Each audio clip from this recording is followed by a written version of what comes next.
Let's turn now to the big events of the week. The biggest, the return of Julian Assange. Joining me, Zoe McKenzie and Andrew Charlton. Thanks for being here. What have you made of the response, the reaction, the welcome home for Assange? Seen as a villain, as a criminal by some, seen as a hero and a model of free speech by many. Well, look, he pleaded guilty yesterday to offences under the Espionage Act, and so self-evidently he admits that what he did was wrong, but we all agree across the entire Parliament he has served long enough, deprived from his liberty and deprived from his family. So I think we're all glad to see him home and reunited with his wife and his kids in particular. It's and I totally, as I put it to Zoe, Andrew, you get both sides of the debate. I'm sure your constituents, you have them on either side of this, those that are worried about the national security implications. As Stephen Smith raised himself in 2010, the former foreign minister, who said that the actions of WikiLeaks were risky and not in Australia's national interest at that time. Absolutely. But, you know, Kieran, there has been an enormous amount of commentary today. The Liberal Party has been extremely negative on the return of Julian Assange. My view is that really misses the point. Like, whatever you think of Julian Assange, whether he is a hero, whether he is a villain, one fact is true, and that is he is an Australian citizen. And I don't think this is so much about Julian Assange as about the message it sends to all the rest of us. To me, to you, to Zoe, if we were stuck overseas, we were in a difficult situation, even when people hate us, even when we were getting criticised in Australia, we would want to know that the Australian government would stick up for us for the simple reason that we are an Australian citizen. And that's what the return of Julian Assange means to me, and I think should mean to most Australians. Do you think it was a bit much for Simon Birmingham to criticise the Prime Minister for talking to Assange on the phone? No, I don't think it was too much. I just think that Simon wanted to make the point. We need to remember that there was endangered lives through the publication of this information. You know, I sit on the Intelligence and National Security Committee with Simon, so I'm not going to sit there and say it's fine to take national security secrets and the identities of particular people working in those intelligence agencies and reveal them. That is really dangerous conduct.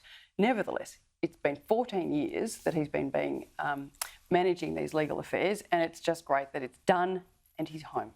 Yeah, probably not the end of the story in a way, because you just wait for him to recuperate and get back out there. I guess one of the things to the government they've got to be careful about, I put this to Penny Wong earlier, is you attach yourself too closely to someone who has, WikiLeaks has links to Russia, has publicised and published items they've obtained from Russian hacks and so on. So where does Assange go in terms of his own message into the future? That is also some sort of a risk for a government if it wanted to attach itself too closely to him.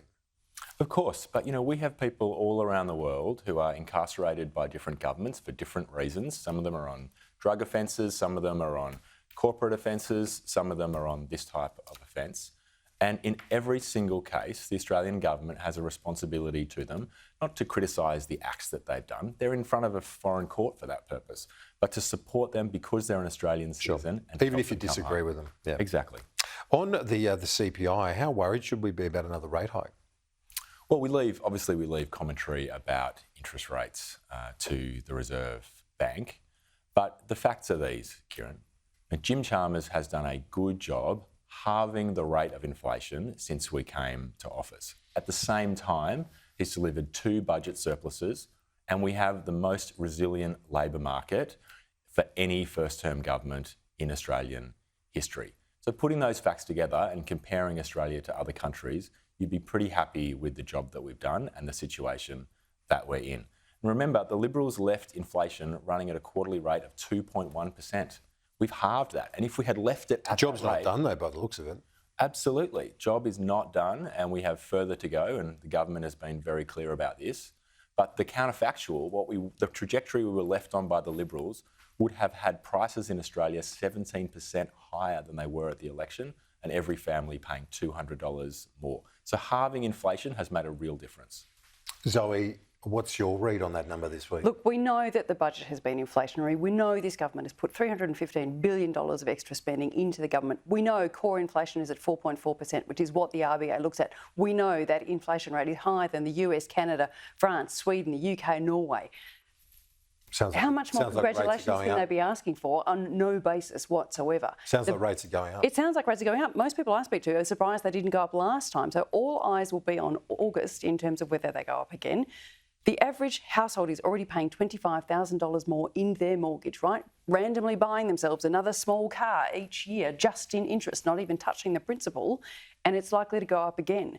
I know in my electorate people can't cope with that. They just can't. Small businesses are closing left, right and centre. More needs to be done. Don't just leave the responsibility on the shoulders of the RBA. So, I mean, it's a bit hard now, though, isn't it? Budget's been done, so Sure, but you can look at states are delivering and shoveling out money too. and there's probably going to be more between now and the end of the year. So, frankly, the government just needs to tighten the belt and make some changes.